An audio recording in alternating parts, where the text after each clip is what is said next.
O então senador Barack Obama fez um discurso histórico conhecido como a Audácia da Esperança na convenção do Partido Democrata de 2004. Naquele ano, Obama era desconhecido pela grande maioria do eleitorado dos Estados Unidos e alguns atribuem àquele discurso o seu lançamento como presidenciável, o que se concretizou 4 anos mais tarde. Carismático e com uma oratória impressionante, Obama conquistou mais atenção do que o candidato democrata John Kerry, que venceu as prévias do partido e que acabaria sendo derrotado por Bush meses depois. Ninguém lembra do que disse Kerry naquela convenção, mas muitos não esquecem o que disse Obama. E entre as muitas qualidades do tal discurso e da nítida empolgação gerada na plateia, eu destaco esse trecho.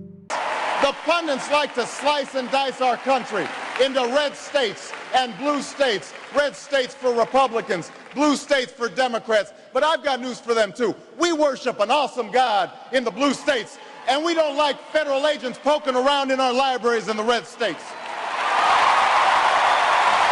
We coach Little League in the blue states, and yes, we've got some gay friends in the red states. There are patriots who opposed the war in Iraq, and there are patriots who supported the war in Iraq. We are one people, all of us pledging allegiance to the Stars and Stripes, all of us defending the United States of America.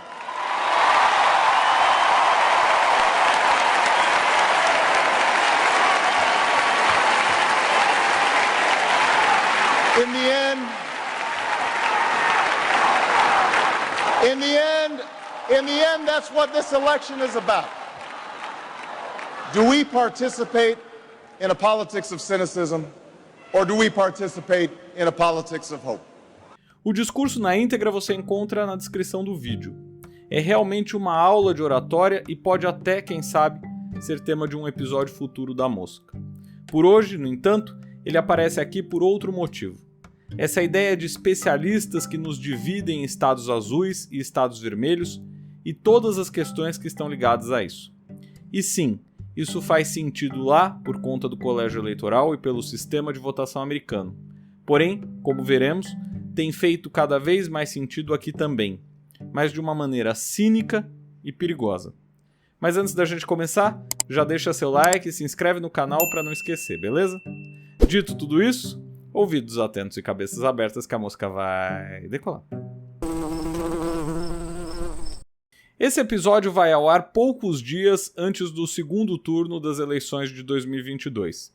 Lula e Bolsonaro estão disputando voto a voto, cabeça a cabeça, sendo que o petista tem vantagem.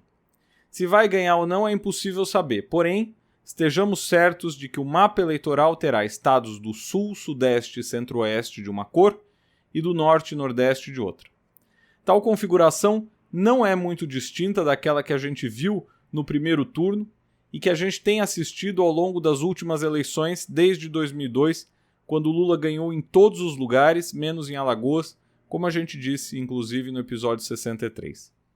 Tal divisão não oficial dos estados brasileiros tem levantado algumas questões relevantes. A primeira é a resiliência do PT nos estados do Nordeste e do Norte. Minas Gerais seria um swing state, no caso, valendo-se aqui de um conceito próprio dos Estados Unidos, para definir os estados que uma hora são democratas, outra hora são republicanos. E uma curiosidade que provavelmente você já sabe. Nunca, desde a redemocratização, um presidente foi eleito sem ganhar em Minas Gerais. Aliás, isso não acontece desde a eleição de Getúlio em 1950. JK, Jango, Collor, FHC, Lula, Dilma e Bolsonaro foram eleitos por voto popular depois disso, todos ganhando Minas nas eleições que disputaram. Agora, por que olhar para isso importa?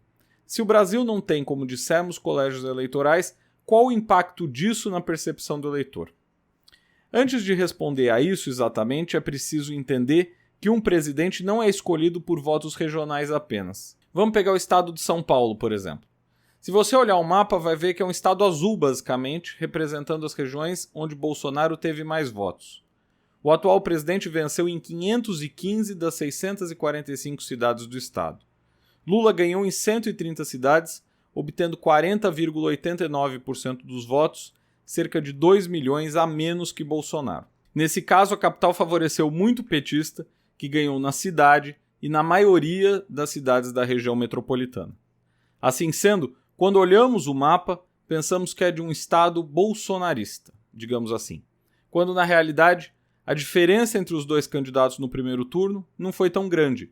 Portanto, os votos que fazem um candidato ser eleito não vêm de um estado específico, mas sim de todo canto, ainda que seja verdade que há regiões em que um candidato é mais votado e em outras menos. E tal observação é importante porque muitos começam a se valer dessa visão regional para afirmar que Lula é, por exemplo, um candidato restrito ao Nordeste, o que infelizmente chegou a basear mais uma vez comentários xenofóbicos e preconceituosos contra nordestinos. Concepção equivocada por duas razões. A primeira, que já deve ter ficado clara até aqui, é que Lula ou Dilma em 2014 ou qualquer outro candidato recebe votos de todos os lugares, indistintamente. Não há uma cidade que seja 100% petista ou 100% bolsonarista. Até em lugares onde o presidente foi mais bem votado, Lula recebeu votos e vice-versa. A segunda razão é uma que diz que um voto deveria valer ou valeria mais do que o outro. Seria como se um cidadão tivesse o direito de votar em um candidato específico, mas o outro não. Tal visão, muitas vezes, é embasada por questões educacionais, como se uma pessoa com menor escolaridade errasse por não votar como o outro acredita que seja o certo. Mas e como fica, então, aqueles que estão cheios de diploma e acreditam em toda a fake news que aparece? Hein? A realidade é que não há voto certo, há o voto que melhor atende às expectativas de cada indivíduo e à maneira como cada um enxerga o mundo. Por exemplo, como convencer alguém que a democracia é um valor importante se a pessoa não entende o que é democracia ou se suas ideias são antidemocráticas? Ou ainda, se para ela a democracia é um conceito abstrato demais. É possível? O mesmo vale para um programa social do governo. Como dizer que ele é válido, útil e necessário se a pessoa não recebe ou nunca recebeu uma ajuda social, não conhece quem recebe e não sabe como aquilo funciona? As pessoas votam buscando, sobretudo, que as suas necessidades pessoais sejam atendidas, antes que qualquer coisa. Assim, se muitos nordestinos viram que suas necessidades foram mais atendidas no governo Lula e Dilma, por exemplo, ou se muitos paulistas acham que o PSDB e agora o Bolsonaro representa melhor sua visão de mundo, por mais que você não concorde com alguns desses posicionamentos, eles são tão legítimos quanto os seus.